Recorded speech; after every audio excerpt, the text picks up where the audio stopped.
Well, good afternoon, I should say. Welcome back to AIEC Webinar Weeks.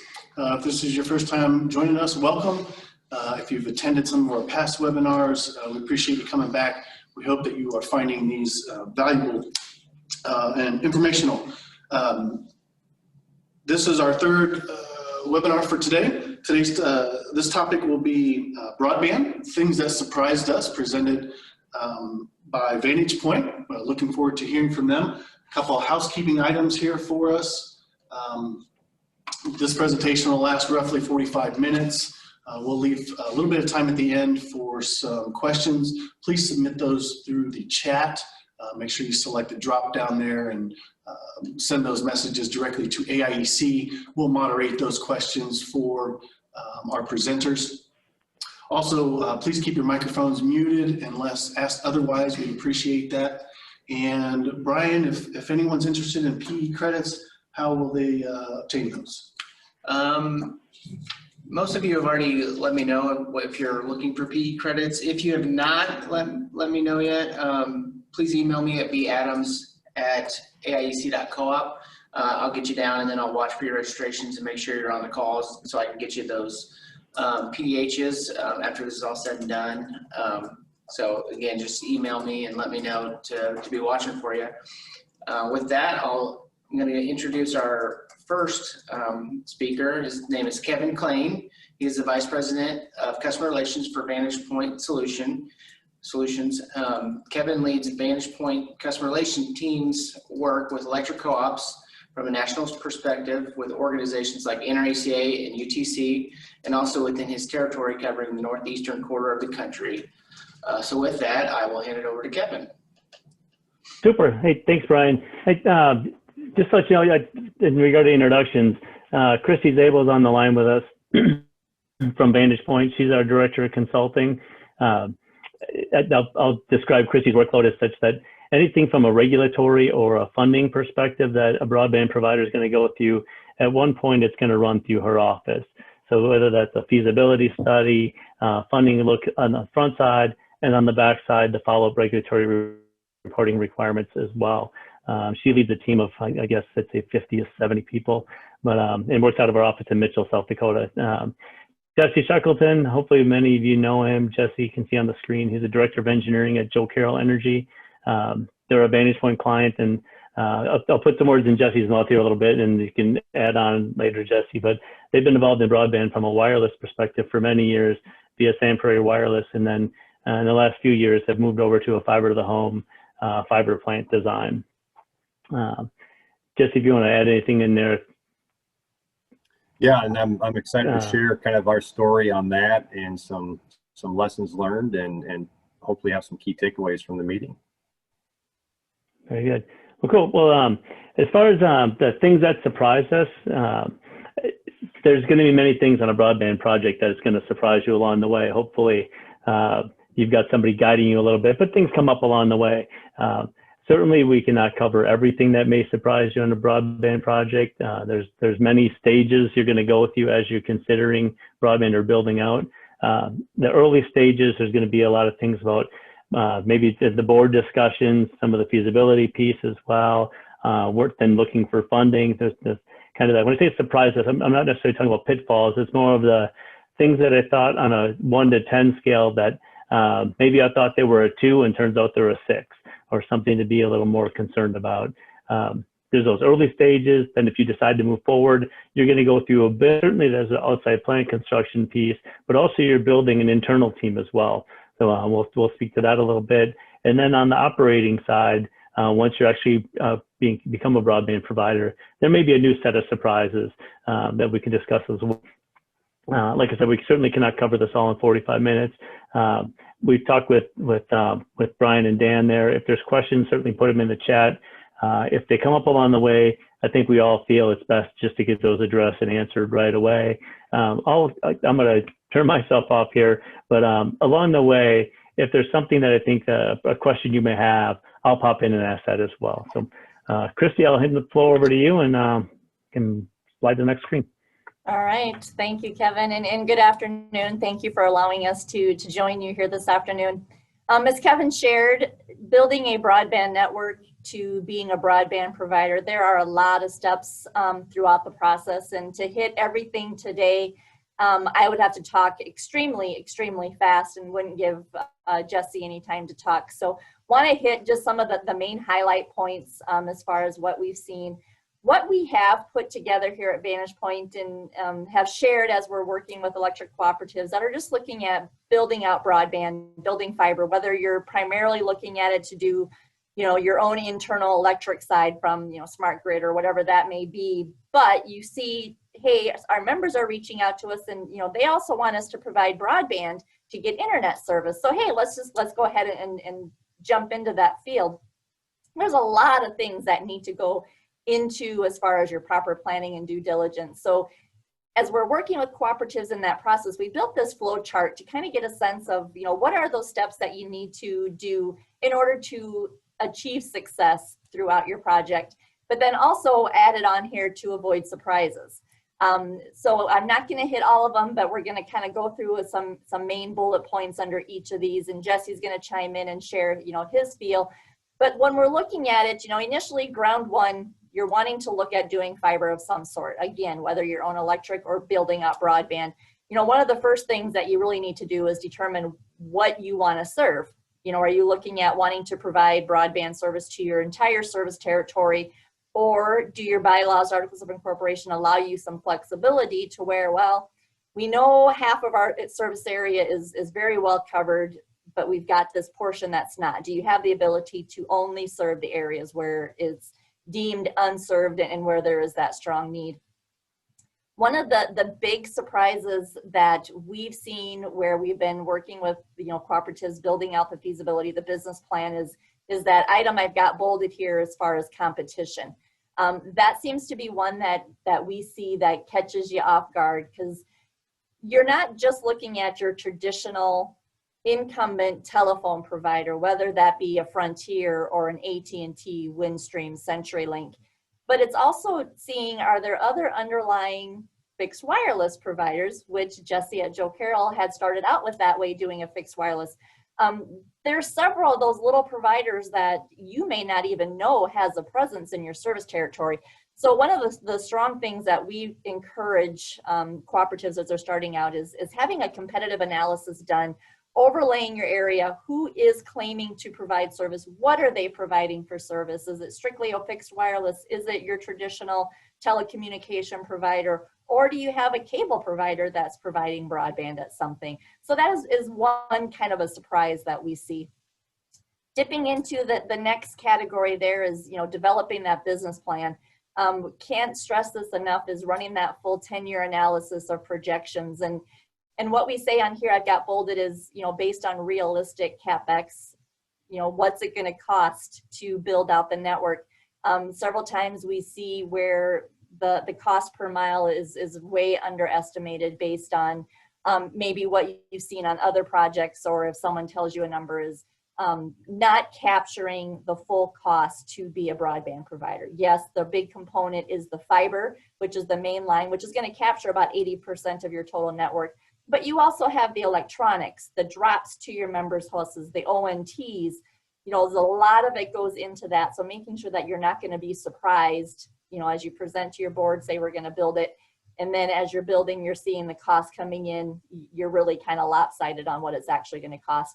And then also have on here the operating expense. So when we look at what are you wanting to provide for service, are you looking at just doing broadband, or are you also going to want to do voice? Are you also going to want to do video? Making sure that you're accounting for the OpEx to provide those services, and then also the CapEx to be able to provide those services.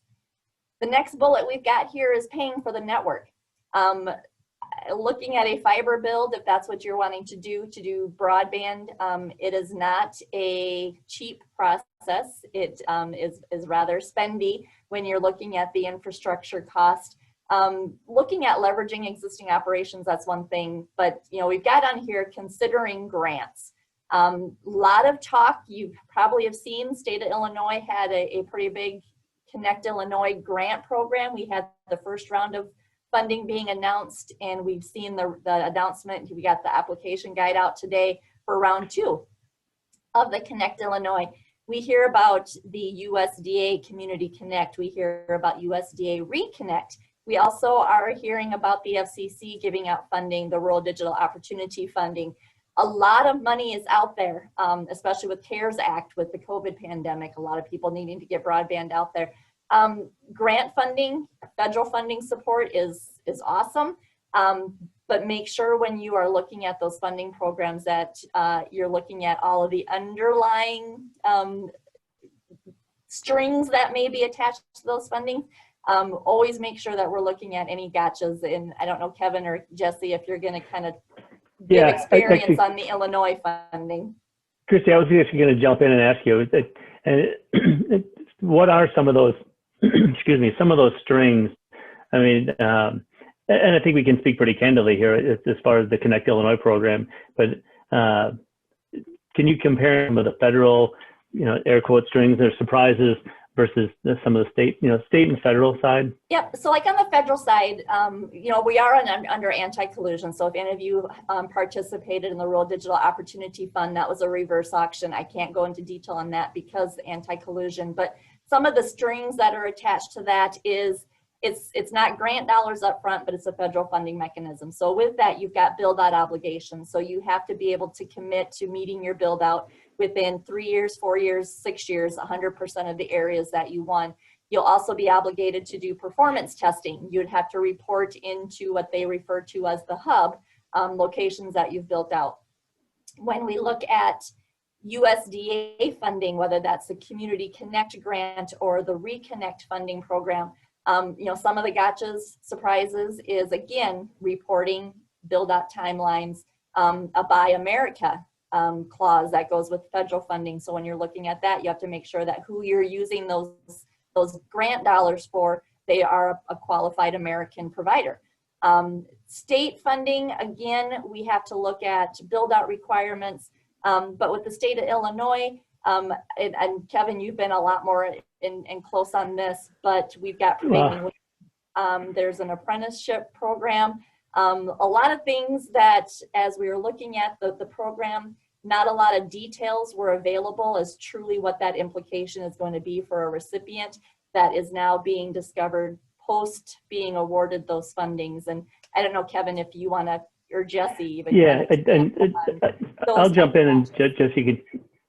I'll jump in here, Christy, but just to be candid, as far as things that surprised us, the Connect Illinois program was a new program. So first time through, it's internally from the state of Illinois side, this is their first time through running through many of these issues, but there's minority hiring issues, procurement issues, environmental issues.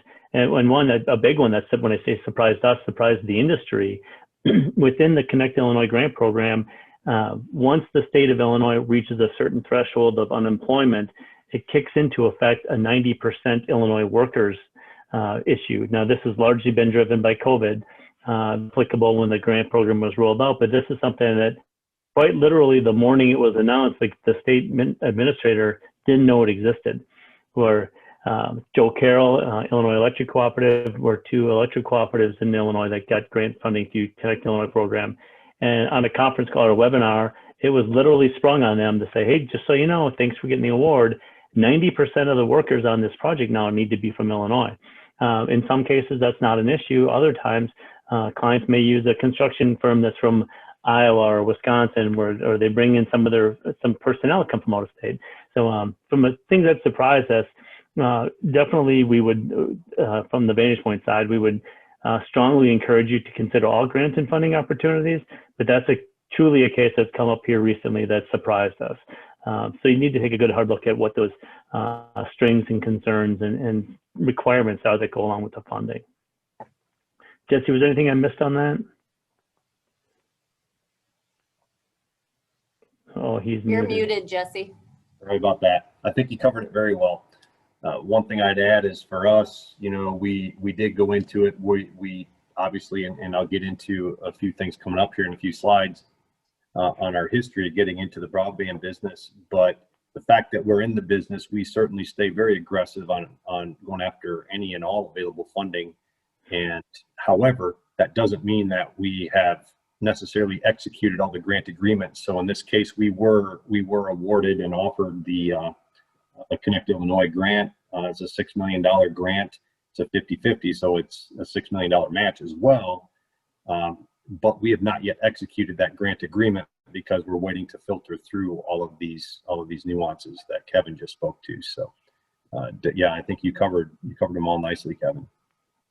Yeah, and you know, again, it's grant funding is great. There are some areas that we've seen that may not be able to be built out and provide service without some sort of funding assistance. It's just a matter of making sure that you do as much homework as you can, knowing what you're going to get into so you don't get those surprises at the end. And then the last one, building and operating the network. What I'm going to cover, Jesse's going to take over here in just a second, but at the end, I'll kind of wrap up is those regulatory requirements. There's a lot of regulatory filings that can be caught off guard or as a surprise. It's like, oh, I didn't realize I had to do that. So I'll cover those, but I'll get those here at the end. So with that, do we have any questions that have popped up that we need to hit before we hand over to Jesse? Don't think so. Okay, Jesse, it is yours. Awesome, thank you. All right, well, good afternoon, everyone. So most of you probably know Joe Carroll Energy up in the northwest corner of Illinois, just showing you kind of a visual of our 4-county service area, right along the Mississippi River, bordering Iowa, and then at the very north end of that service area is the Wisconsin state line. I think, do I have control here? Yep. Yes, just let me know when to advance and I'll... Okay, thank you. The just a quick history on how we got into it. You know, so at the very beginning there, you see in 2007 on the timeline, we acquired an investor-owned utility service area. Lion Energy's divested their Illinois service area and just a small portion of their overall footprint. Didn't want to fight the Illinois Commerce Commission anymore, so we acquired that, and that's important because we took a pretty heavy hit on our equity position at that point, and that'll come into play here more down the line. So then we started our natural gas as part of that acquisition. We did acquire about 5,500 natural gas meters, and we were able to cooperatize that natural gas infrastructure. Then in 2009, we needed a backhaul for our electric AMI, and we were just in our infancy of our SCADA deployment at that point. And so we decided to do all of this via a fixed wireless system. It was basically cheap and fast. And we had, in conjunction with that, a pretty strong demand of members throughout our rural areas that were in unserved or underserved areas. And so we thought, you know, we provide off these access points that were backhauling our AMI and SCADA, we'd start providing retail services where we could. So that's where we started our ISP, our wireless ISP or WISP.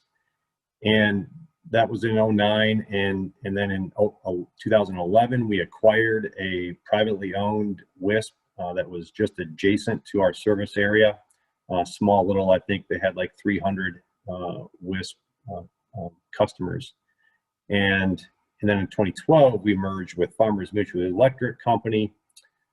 And then in 2014, by the time we got to 2014, and I'll speak to it, it was like, okay, the wireless, the ISP side, the retail side of it had not grown as quickly as what we thought. We did have a surprise there. We didn't meet the projections that we thought we would on the growth and success of the wireless side. Largely it's because we live in a hilly terrain full of trees, and that doesn't mix well with the wireless. So we were a little bit off on our estimates there on the business plan. And long story short, we decided that, okay, in that business plan, as part of any business plan, you always have an exit strategy. So do we consider that exit strategy on this at this point, or do we give it one last attempt, but this time let's focus on a potential fiber deployment? And that was in 2016. And that's where Vantage Point Solutions entered into our environment, and we partnered with them to do a feasibility study. We looked at a project area up in our northern footprint in a community called Galena, and it had about a good mix of underground and overhead applications so we could kind of get our feet wet with some of the construction costs, et cetera. So we moved forward with that, and then fast forward into 2016, 17, all the way through today. And we've now grown it to where we currently serve, or approaching 3,000 broadband members. And we're quickly overtaking over, I think 60% of it now is fiber. That is almost exclusively our focus. We're maintaining wireless access points in the interim until such time that we overbuild it with fiber. But that's just a little bit of a background. I mentioned at the beginning on the equity position, you can imagine, that's why we're so aggressive for grants, because it is a capital intensive endeavor to build out fiber. So we have to be, very strategic with our precious capital dollars, and again, not having the strongest equity position that we've had in our history. We really are leaning on grant funding to assist with that. So go to the next slide. So these are just a few items. I shared this at a presentation that, again, I co-presented with Vantage Point down at Tech Advantage earlier this year down in New Orleans. And these are just some key points, that, again, if you're either in the business or thinking about getting in the business sometime in the near future, you obviously need to think of the business structure, the entity of it, right? You're looking at tax ramifications, et cetera. Is it going to stay a core business? Ours is a core business. Our electric, natural gas, and broadband are all core businesses of the cooperative. None of them are subsidiaries. Of course, branding and marketing, I'll talk to that here in just a little bit. Are you going to do the wireless only like what we started with? Are you going to consider just going into it fiber only, or look at a hybrid solution? There's been success stories in each one of those environments, and there's definitely pros and cons in each one. For us, we feel like if you're going to do it, let's do it right, as long as we do it smart and we can afford to do it.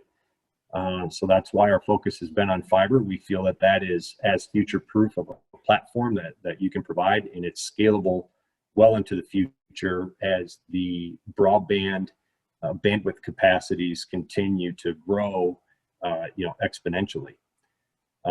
Triple play or data only, we got into this. We avoided. There was enough lessons learned from our predecessors that said, "Don't touch the video." We heard enough of that to say, it's a good marketing tag to sell more data, essentially. But right now, there's so many over-the-top products, the Netflix of the world, that people really just want to have choice. So give them the choice. So we're a data-only open access platform. And of course, the ADSS. Yeah. Jesse, let me interrupt you quick once. I have a question about the triple play or data only as far as what surprised us, because we've seen this with other cooperatives. Some cooperatives, or actually most cooperatives, go with a data only platform, knowing that the members are going to, for the video access, it's an over-the-top solution for video. But what's surprised them, these co-ops, is that they now are the de facto video company. They're not MediaCom anymore, but Mr. Jones, your member, is still going to call you with the video issue. Have you experienced any of that, or has that surprised your team at all on the expectation of you being a video provider? I don't know necessarily there was an expectation. I do think that the knowledge base of our general membership wasn't real in tune with what over-the-top products were, and that they could basically cut the cord. They've all heard of the cord cutters out there, and basically get rid of your traditional cable TV or satellite providers for your video. I think we're educating them more on the open access, and yeah, I think, like you said, de facto video provider, because it is an over-the-top market these days. But people also enjoy choice. I mean, we look at it. One thing in our favor is the millennials are going to be writing all the checks here very soon, and they were born with choice, as that generation is known, and frankly, they're going to want choice all the way through. So that open access platform, we feel, is a good way to enter the market and stay viable. Good. Yeah. So cool. No, good point there, Kevin. The other thing is your technologies, the GPON versus AE or active Ethernet. That basically gets into you know, how big do you want to build your fibers? You know, for us, we do active Ethernet. So we basically have a fiber available, a direct fiber from our central office or electronics cabinets all the way to each premise, with additional extras for future growth. Obviously, we can always do the GPON, which is basically taking a one fiber, and you can serve up to 32 or 64 members off of one fiber. Ultimately, if you end up sometime in the future running out of fiber, you don't have to go in necessarily, you know, string new fiber, reconductor or refiber everything. You know, the rate structures, that the competitive market, you got to look at your competition. So as a co-op, we're very risk averse and cost cover minded. I mean, we have to be not for profit, right? We have to cost cover. Well, if you go into it and just build it, and you know, where do you have to set your price point? And in a competitive market, they don't have to take your service. So you need to be somewhere keeping an eye on what the competition is doing and what you can afford to do based on where you set your rate structure, because ultimately everybody just looks at the bottom line. Well, you know, company A can give me service for $50 and you're charging 60. Well, that's where marketing and sales come in, because you have to be able to effectively market your product that, you know, we're fiber and they are not, and latency and all these other things they might not understand. But again, that all comes in with a strong marketing platform. All the other things, a lot of things I list there on the right-hand side are really internal things that can't be overlooked. They have to definitely be considered and addressed when you're setting up your business plan. And, you know, everything from construction units and record units, and we're used to just all electric. Well, what's that going to look like, you know, when it hits the plant accounts and things of that nature. So there was, I wouldn't say a lot of surprises, maybe a handful of surprises, but definitely a pretty significant learning curve internally, getting all of our departments aligned with supporting this new business unit. You know, the grants, the loans, I mentioned a little bit on equity management and payback. You know, as a co-op, we're not out there trying to get a 3-year, 4-year, even 5-year payback on stuff. Now, there are simple ROIs out there, depending on where you build and what the demand is from the membership. You know, you can see some pretty short returns, again, assuming that you have a market that the market demand is high in your area and you're not heavily saturated or already served, you know, by some stiff competition. And that flows into the risk tolerance, the pay-as-you-go, otherwise known as crowdsourcing or crowd fibers. You may have heard it, versus a complete build-out. We're the pay-as-you-go, and I'll speak to that here in another couple of slides. We can go ahead and advance. And any questions, I guess, yeah, just anybody jump in. The pay-as-you-go or crowd fiber, if you will, is based on, this is what it looks like. You go to our website, and we always promote it and tell our membership that, listen, we built this website for you. This is a tool for you, our member owners. And this is like a 24/7 survey, basically. At any point in time, anybody can go in and submit their interest at their premise, at their location, for their home, business, farm. And then at some point, we monitor all of this on the back end via a Salesforce platform, and we start to map these things out, and we start to identify the quote unquote hotspots on a map. And we can see where we have a strong interest level. And then once we have a strong interest level, we can go in and look at the details, the demographics, the competition. Does it make sense to be able to build in that area? Is it all underground and all rock, or is it all aerial? Because we'll basically follow the electric. We'll build aerial if the electric's overhead, and underground, obviously if electric's underground. So we go in, and then we can kind of set and determine what our initial take rate needs to be to make that a viable and feasible project. And then of course we communicate to the members via the website. Jesse, to kind of chime in on that, so I think you hit the key word that I was listening for. To identify what that take rate number would be, you've kind of run your financial feasibility from a CapEx, OpEx perspective, knowing, okay, for me to hit this area to get my return that I want, I need X number of percentage of customers or members taking service. Yeah, good point. And thank you, Christy. And mind you, the model that we use, we've gotten from Vantage. So they've been a very big help to work with our finance department and help vet through some of these things, because again, our background isn't broadband. Vantage has has many years of experience in that arena. And so they've helped guide us and make sure that we didn't, have anything that we missed in our feasibility. So we stayed usually more on the conservative side as we should. So I don't want to get too far straight here, but I do have a question about the surprise you with your. You said it's a 24-hour survey. Have you had any surprises where area 2, for example, you thought was going to be, man, we're going to be 75% in this area, and it's 25? Or have there been an area like, man, those people, they're never going to take broadband, and here you're at 80%? Have they gone one way or the other? Have you had any surprises from that piece? Yeah, actually, you get surprises both ways. You really do. There's a, you're taking a calculated risk, and that, again, from a co-op's perspective, we normally come from a place of being risk averse, and now you're taking calculated risks in this business venture where you're in a competitive, not only is it high cost with precious capital dollars, but you're going into a competitive market as well. But again, the reward isn't going to come without the risk, and so we definitely take calculated risk. But we've seen surprises both ways.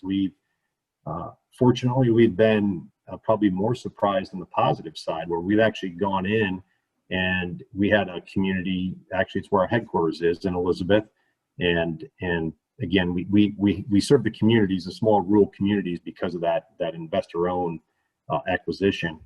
But in this little town of 750 people, I believe there was like 350 or 360 premises total in the community, and our initial interest showed somewhere around 55% of the 350 premises. So we moved that into sign up, and we had the town divided up into 4 separate polygons or fiber neighborhoods, and one of those 4 just took off. It showed like 85% interest, so we moved it into sign up, which means those same people that showed interest went ahead and signed up for service, said, yep, if you build it, I signed here, I will take service.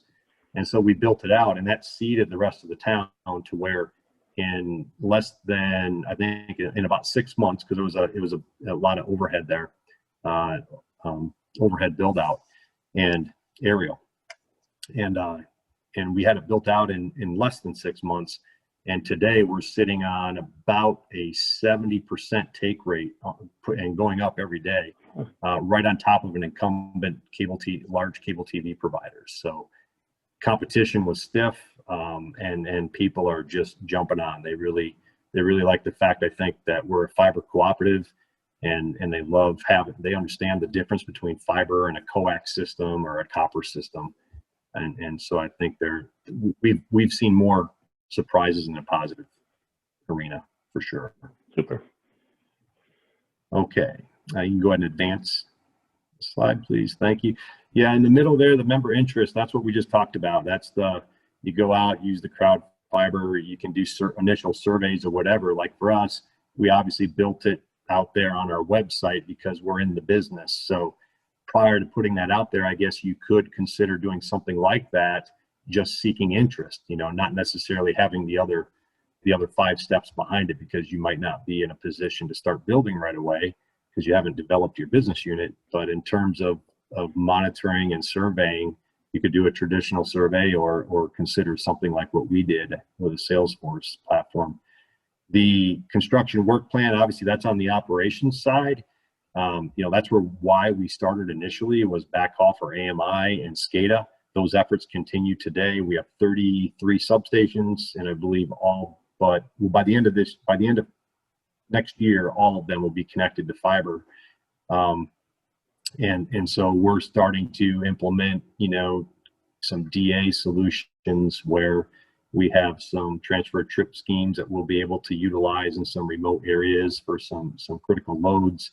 The plethora of things that you can do on the operational side, we'll be able to start realizing a return on our technology investments from the SCADA and AMI platforms, largely because of the fiber connectivity. And I'm going to come back to construction work plan in a second regarding some discussions with one of our G&Ts. But on the right-hand side, contribution and aid to construct, believe it or not, even though we're in the business and we're building it out and we're announcing we have $22 million this year in grant funds that have been offered to us, and we've accepted 2 of those. And I mentioned we didn't quite sign off on the $6 million Connect Illinois one. We're waiting to finish vetting that one, but we've had a lot of success there. And even though we're self-funding a lot of build out just through the member interest, where our members are showing interest, so we're self-funding those high demand areas. We're announcing these grant areas, but even in addition to that, since 2016 to today, I believe we're right around 25 members, both residential and business, a couple of key accounts as well. But we have put out, we're nearing $500,000 in CIA, where people just don't want to wait for their neighbors and grants. We've been paid by 25 people almost $500,000 to expedite the build out. They just paid to extend the fiber to them. They valued it so much. So that just speaks to the demand, at least in our area.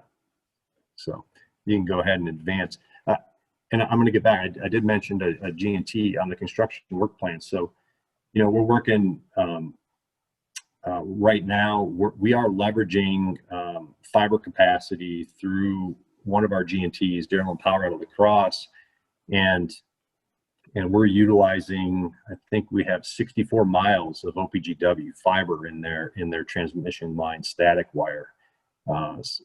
We have like I said, over 60 miles of fiber that we're utilizing as transport and for our fiber distribution network.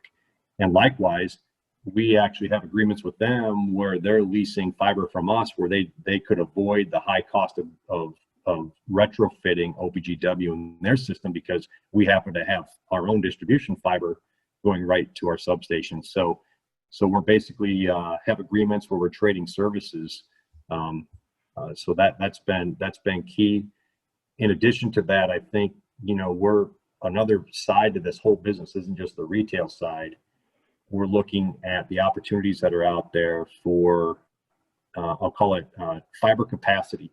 You know, people talk about fiber leasing, dark fiber leasing. Well, our approach is you want to be very careful about giving away the farm and not necessarily lease the fiber strand itself. But we think that the demand for fiber capacity, the capacity market, is where we feel it's going to go. And so you want to have your agreements be on units of bandwidth, not units of per fiber strand.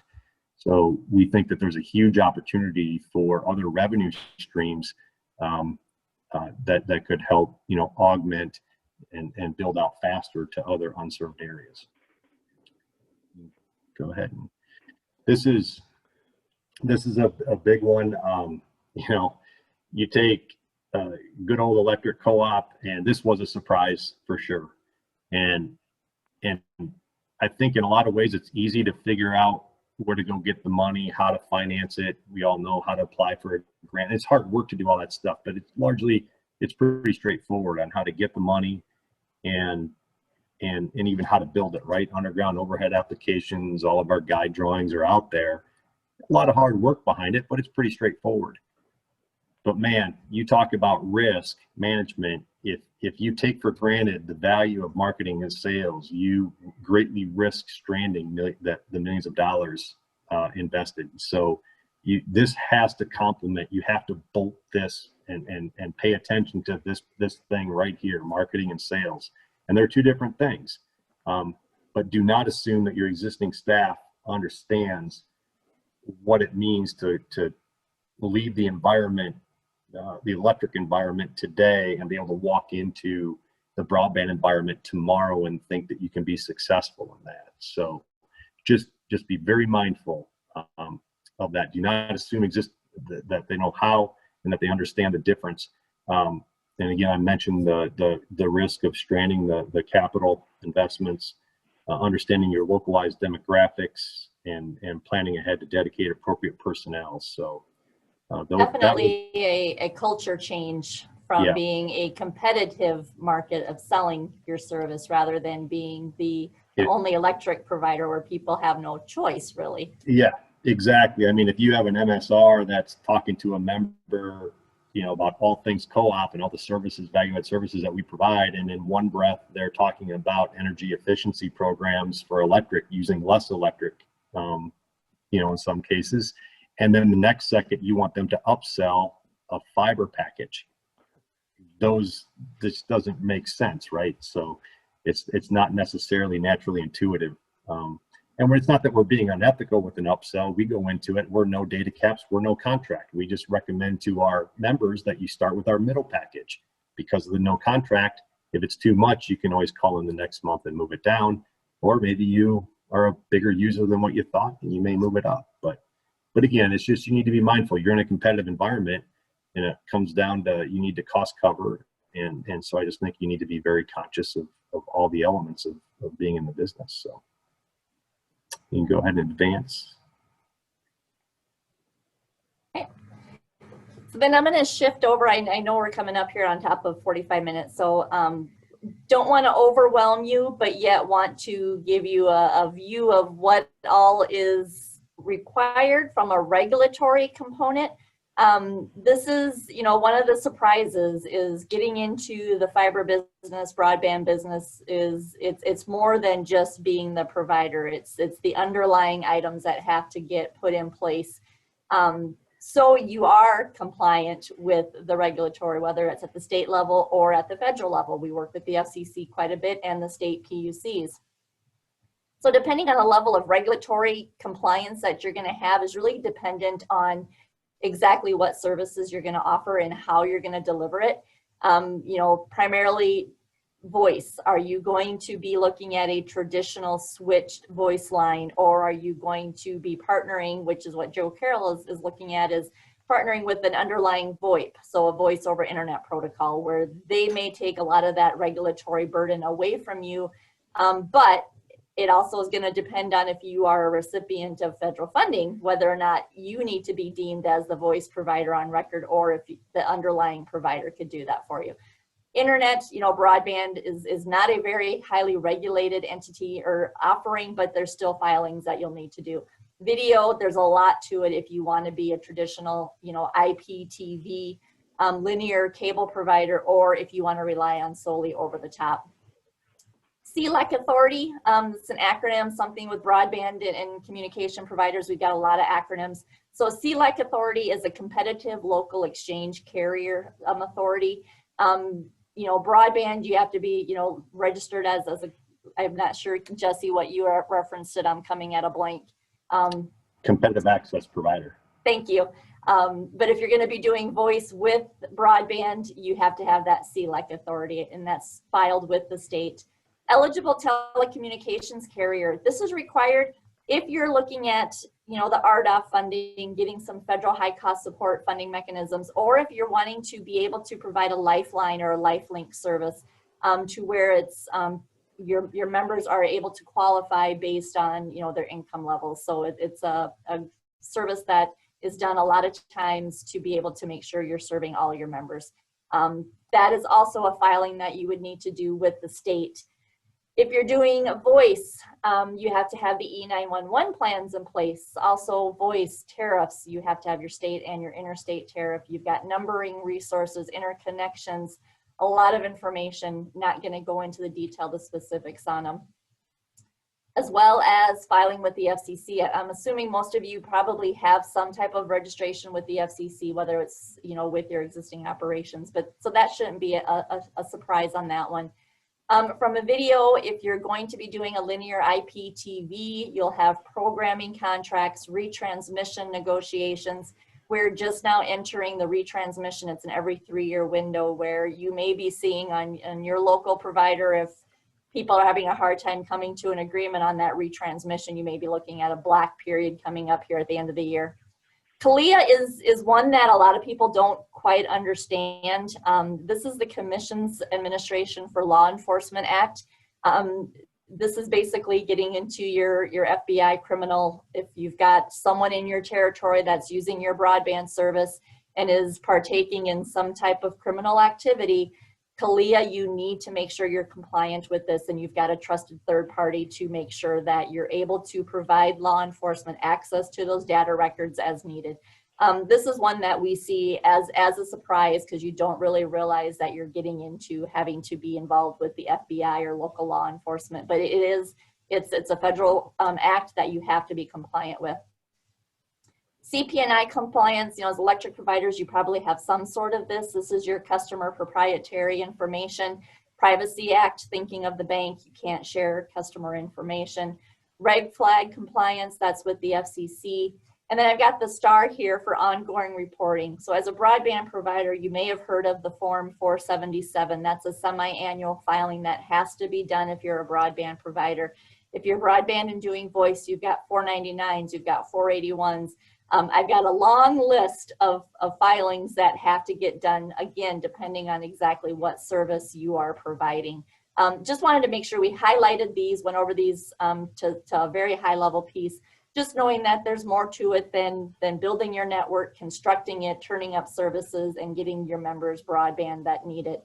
It's those things that are on the backside that you need to make sure that you're working with a consultant or you're doing your homework up front as far as what all those regulatory components are. Yeah, and thank you, Christy. One thing I wanted to add is kind of on the regulatory overview and doing due diligence around easements.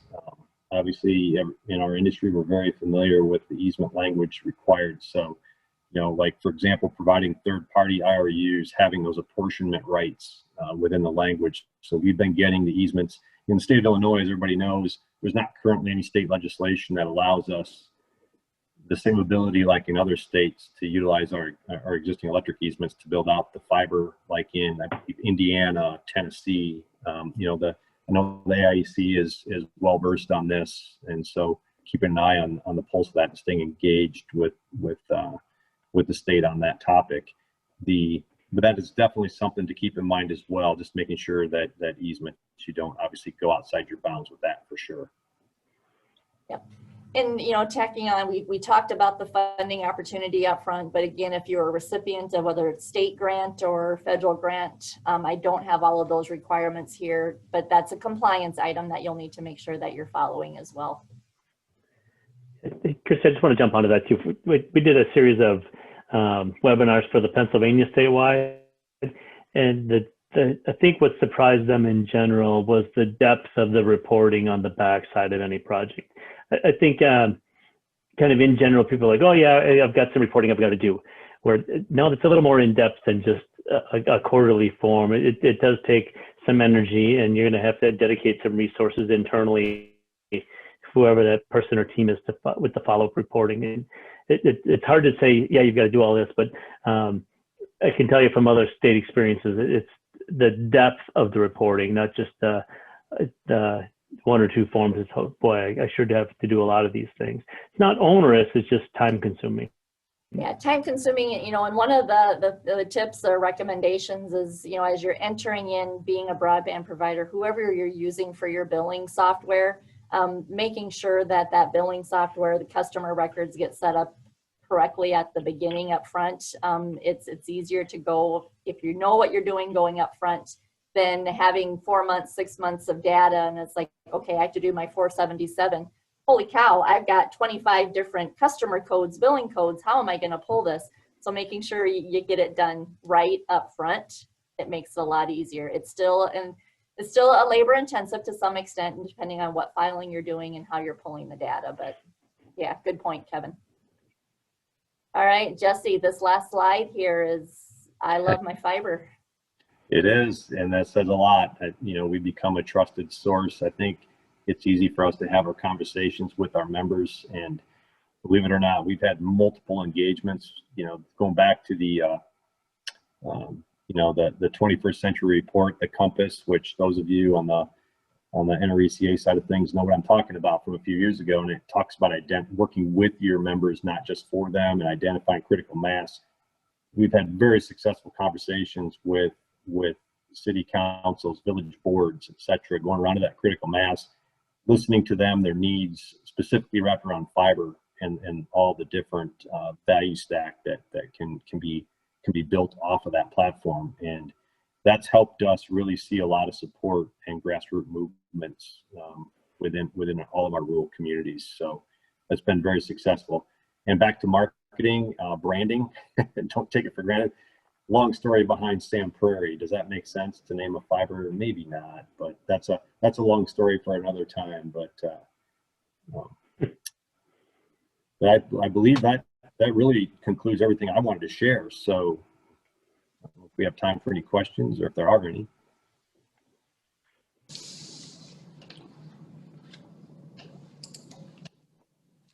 Currently, we don't have any questions coming in. We still have a little bit of time here, so I'll just let those roll in. Our camera's a little off kilter here. That's okay. So Kevin, Jesse, Christy, thank you very much. We absolutely appreciate you coming on and presenting for us today. I think it was very informational. Real quick, do you have a slide up there? Can you share some contact information with us if someone would like to reach out to you for additional information? Yep, phone numbers are there as well as our email addresses. Perfect, perfect. Thank you very much. I'm still not seeing any questions at this time. So, and if you want these slides, I think, Kevin, are we going to be sending the slide deck to them Sure. that they can hand out if they want?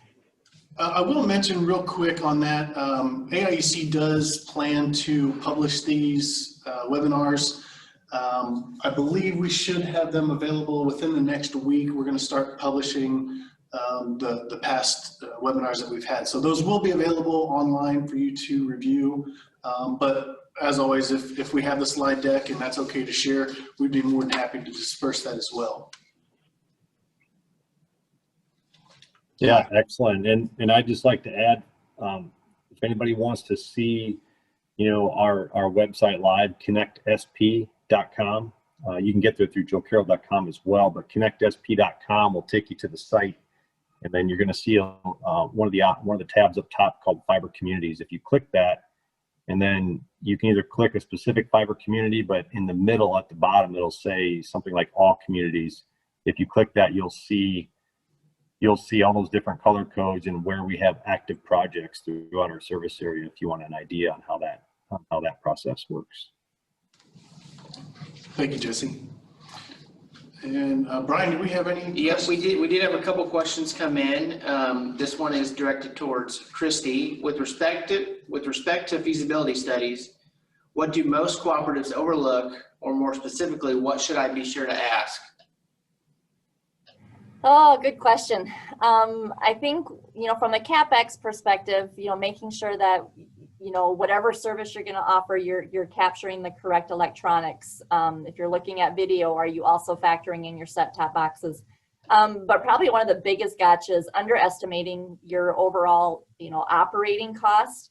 When we look at our feasibility studies, we like to run them as purely a standalone operation without reliance on pulling in additional staffing or utilizing existing staffing and any efficiencies. But we want to show, looking at the true piece, so making sure that we're factoring in not only the variable cost as far as what your transport bandwidth is going to be from the broadband, but also looking at all those fixed costs. So your overhead as far as benefits, labor, vehicle maintenance, installations, legal, consulting, what's it going to mean for additional accounting, financial software. So, that's one thing is underestimating, truly what the cost of being a broadband provider is going to be.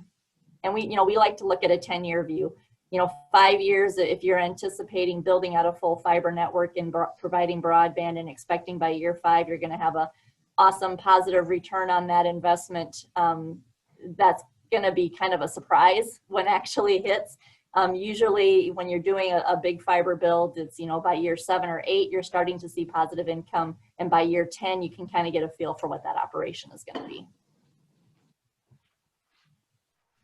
I don't know, Jesse, anything from your experience on doing financials? No, I think you nailed it right there. Well said. We did have another. Yeah, Go ahead. and that you can get to that question real quick. I just want to point out my email. It looks like there's a typo. Just take off the L after it's J Shackleton. Just remove the L if anybody wants to email me. So anyway, go ahead. My mistake, Jesse. Oh, that's fine. Yeah. All right. She waited all the way till December 1st before she made her first mistake this year. Yeah, right. We did have another question that came in for Jesse. When members ask about providers like T-Mobile, Frontier, Mediacom, what is the real answer you'd like to tell them?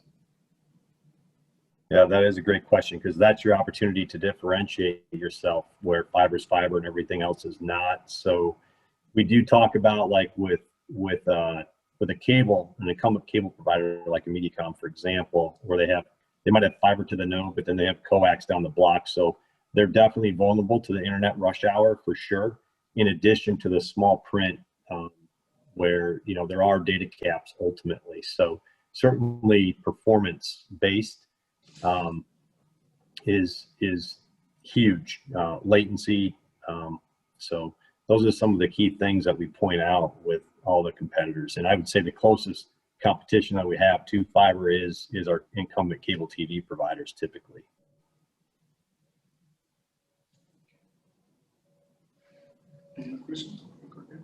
All right, I think that's the last of our questions. Again, thank you so much for joining us today. For those of you still with us, please join us at 2:30 for preservative migration review. As always, thank you again, and we hope to see you or hope that you join our future webinars. Thank you very much. Thank you. Yep. Thank you. See you, friends.